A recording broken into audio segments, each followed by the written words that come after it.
Hi friends, welcome to ಗೌಡ್ರು ಸವಿರುಚಿ. ಈ ವಿಡಿಯೋದಲ್ಲಿ ಮ್ಯಾಂಗೋ ಕಸ್ಟರ್ಡ್ನ ಹೇಗೆ ಮಾಡೋದು ಅಂತ ನೋಡೋಣ. ಹಾಗೆ ಇನ್ನೂ ಯಾರೆಲ್ಲ ನನ್ನ ಚಾನಲ್ನ ಸಬ್ಸ್ಕ್ರೈಬ್ ಆಗಿಲ್ಲ, ಟೇಸ್ಟಿ ರೆಸಿಪೀಸ್ಗಾಗಿ ನನ್ನ ಚಾನಲ್ನ ಸಬ್ಸ್ಕ್ರೈಬ್ ಆಗಿ. ಇವಾಗ ಮಾವಿನ ಹಣ್ಣಿನ ಸೀಸನ್ ಇರೋದ್ರಿಂದ ಮ್ಯಾಂಗೋ ಕಸ್ಟರ್ಡ್ ಅಥವಾ ಮ್ಯಾಂಗೋ ಡೆಸರ್ಟ್ನ ಟ್ರೈ ಮಾಡಿ ನೋಡಿ. ಖಂಡಿತ ನಿಮಗೆ ಇಷ್ಟ ಆಗುತ್ತೆ. ಎಲ್ಲರೂ ಕೂಡ ತುಂಬಾ ಇಷ್ಟಪಟ್ಟು ತಿಂತಾರೆ. ಬರೀ 4 ಇಂಗ್ರೀಡಿಯೆಂಟ್ಸ್ ಇಂದ ಮ್ಯಾಂಗೋ ಕಸ್ಟರ್ಡ್ನ ಮಾಡ್ಕೊಬಹುದು. ಹಾಗಿದ್ರೆ ಬನ್ನಿ ಮ್ಯಾಂಗೋ ಕಸ್ಟರ್ಡ್ ಮಾಡೋದಕ್ಕೆ ಏನೆಲ್ಲ ಇಂಗ್ರೀಡಿಯೆಂಟ್ಸ್ ಬೇಕಾಗುತ್ತೆ ಅಂತ ನೋಡೋಣ.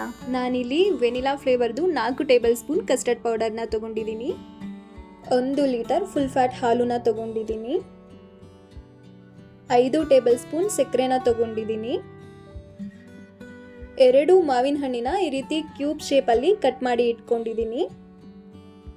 ಮೊದಲಿಗೆ ನಾನಿಲ್ಲಿ ಒಂದು ಬೌಲಿಗೆ 4 ಟೇಬಲ್ ಸ್ಪೂನ್ ಕಸ್ಟರ್ಡ್ ಪೌಡರ್ನ ಹಾಕೊಂಡಿದ್ದೀನಿ. ಇವಾಗ ಅರ್ಧ ಕಪ್ಪಷ್ಟು ಹಾಲು ಹಾಕೊಂಡು ಸ್ವಲ್ಪನೂ ಲಮ್ಸ್ ಇಲ್ಲದೆ ಇರೋ ತರ ಚೆನ್ನಾಗಿ ಮಿಕ್ಸ್ ಮಾಡ್ಕೊತೀನಿ. ಯಾವುದೇ ಕಾರಣಕ್ಕೂ ಕಸ್ಟರ್ಡ್ ಪೌಡರ್ನ ಬಿಸಿಯಾಗಿರೋ ಹಾಲಿಗೆ ಡೈರೆಕ್ಟ್ ಆಗಿ ಹಾಕಬೇಡಿ. ಕಸ್ಟರ್ಡ್ ಪೌಡರ್ನ ಬಿಸಿಯಾಗಿರೋ ಹಾಲಿಗೆ ಡೈರೆಕ್ಟ್ ಆಗಿ ಹಾಕೋದ್ರಿಂದ ತಳ ಹಿಡಿಯುತ್ತೆ ಅಥವಾ ಕ್ರೀಮಿ ಟೆಕ್ಸ್ಚರ್ ಬರಲ್ಲ. ಅದರಿಂದ ಮುಂಚೆನೇ ಈ ರೀತಿ ಕಸ್ಟರ್ಡ್ ಮಿಕ್ಸ್ಚರ್ನ ರೆಡಿ ಮಾಡಿ ಇಟ್ಕೊಳ್ಳಿ.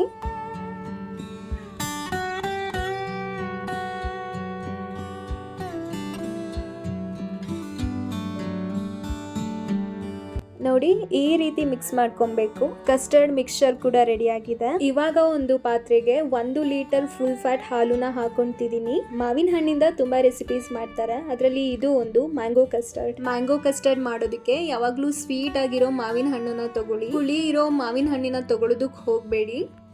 ಹಾಲು ಬಿಸಿ ಆಗಿದೆ. ಇವಾಗ 5 ಟೇಬಲ್ ಸ್ಪೂನ್ ಸಕ್ಕರೆ ಹಾಕೊಂತಿದ್ದೀನಿ. ನಿಮ್ಗೆ ಸ್ವೀಟ್ ಜಾಸ್ತಿ ಇರಬೇಕು ಅಂದ್ರೆ ಇನ್ನೂ 2 ಟೇಬಲ್ ಸ್ಪೂನ್ ಸಕ್ಕರೆ ಹಾಕೊಳ್ಳಿ. ಸಕ್ಕರೆ ಹಾಕೊಂಡಿದ್ದಾದ್ಮೇಲೆ ನಾವು ಮುಂಚೆನೆ ಮಾಡಿಟ್ಕೊಂಡಿದ್ದಂತಹ ಕಸ್ಟರ್ಡ್ ಮಿಕ್ಸ್ಚರ್ನ ಹಾಕೊಂಡಿದ್ದೀನಿ. ಇವಾಗ ಲೋ ಫ್ಲೇಮ್ ಮಾಡಿ 10 ನಿಮಿಷದವರೆಗೂ ಕೈ ಬಿಡದೆ ಮಿಕ್ಸ್ ಮಾಡ್ಕೊಳ್ಳಿ. ನಾವು ಮಿಕ್ಸ್ ಮಾಡ್ಕೊಂಡಿಲ್ಲ ಅಂದ್ರೆ ತಳ ಹಿಡಿಯುತ್ತೆ, ಅದರಿಂದ ಈ ರೀತಿ ಮಿಕ್ಸ್ ಮಾಡ್ಕೊಂತಾನೆ ಇರಿ. ಮ್ಯಾಂಗೋ ಕಸ್ಟರ್ಡ್ನ ಮಾಡೋದಕ್ಕೂ ಕೂಡ ತುಂಬಾನೇ ಈಸಿ. ಮನೆಗೆ ಯಾರಾದ್ರೂ ಗೆಸ್ಟ್ ಬಂದ್ರೆ ಅಥವಾ ಏನಾದ್ರೂ ಫಂಕ್ಷನ್ಸ್ ಇದ್ರೆ ಈ ರೆಸಿಪಿನ ಟ್ರೈ ಮಾಡಿ ನೋಡಿ. ಎಲ್ರಿಗೂ ಕೂಡ ತುಂಬಾನೇ ಇಷ್ಟ ಆಗುತ್ತೆ.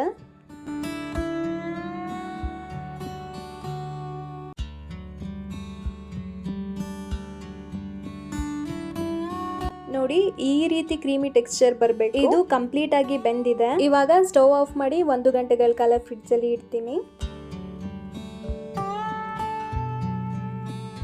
1 ಗಂಟೆ ಆಗಿದೆ. ಇವಾಗ ಒಂದು ಜಾರಿಗೆ ಸ್ವಲ್ಪ ಮಾವಿನ ಹಣ್ಣು ಹಾಕೊಂಡು ಬ್ಲೆಂಡ್ ಮಾಡ್ಕೊತೀನಿ. ಈ ಮ್ಯಾಂಗೋ ಪ್ಯೂರಿನ ಒಂದು ಬೌಲಿಗೆ ಹಾಕೊಂಡಿದ್ದೀನಿ.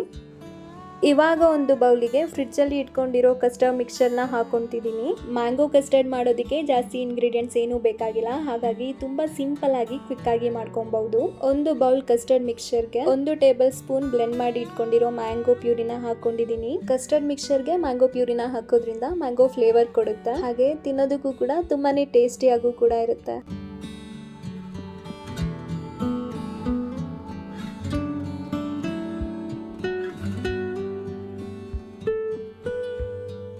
ನೋಡಿ, ಮ್ಯಾಂಗೋ ಪ್ಯೂರಿನ ಚೆನ್ನಾಗಿ ಮಿಕ್ಸ್ ಮಾಡ್ಕೊಂಡಿದ್ದೀನಿ. ಇವಾಗ ಕ್ಯೂಬ್ ಶೇಪ್ ನಲ್ಲಿ ಕಟ್ ಮಾಡಿ ಇಟ್ಕೊಂಡಿರೋ ಮ್ಯಾಂಗೋನ ಹಾಕೊಂಡು ಅದನ್ನು ಕೂಡ ಚೆನ್ನಾಗಿ ಮಿಕ್ಸ್ ಮಾಡ್ಕೊತೀನಿ. ನೀವು ಐಸ್ ಕ್ರೀಮ್ ನ ಕೂಡ ಹಾಕೊಬಹುದು, ಅದು ಆಪ್ಷನಲ್. ಐಸ್ ಕ್ರೀಮ್ ಹಾಕೊಂಡ್ರು ತುಂಬಾ ಟೇಸ್ಟಿ ಆಗಿರುತ್ತೆ. ಮ್ಯಾಂಗೋ ಕಸ್ಟರ್ಡ್ ರೆಡಿ ಆಗಿದೆ. ನೋಡಿದ್ರಲ್ಲ ಎಷ್ಟು ಈಸಿಯಾಗಿ ಮನೆಯಲ್ಲೇನೆ ಮ್ಯಾಂಗೋ ಕಸ್ಟರ್ಡ್ ನ ಮಾಡ್ಕೊಬಹುದು ಅಂತ. ನೀವು ಮನೆಯಲ್ಲಿ ಟ್ರೈ ಮಾಡಿ ಹೇಗ್ ಬಂತು ಅಂತ ಕಮೆಂಟ್ ನಲ್ಲಿ ತಿಳಿಸಿ. ಲೈಕ್ ಮಾಡಿ, ಶೇರ್ ಮಾಡಿ. ಹಾಗೆ ಇನ್ನೂ ಯಾರೆಲ್ಲ ನನ್ನ ಚಾನೆಲ್ನ ಸಬ್ಸ್ಕ್ರೈಬ್ ಆಗಿಲ್ಲ, ಟೇಸ್ಟಿ ರೆಸಿಪೀಸ್ಗಾಗಿ ನನ್ನ ಚಾನೆಲ್ನ ಸಬ್ಸ್ಕ್ರೈಬ್ ಆಗಿ. Thank you for watching.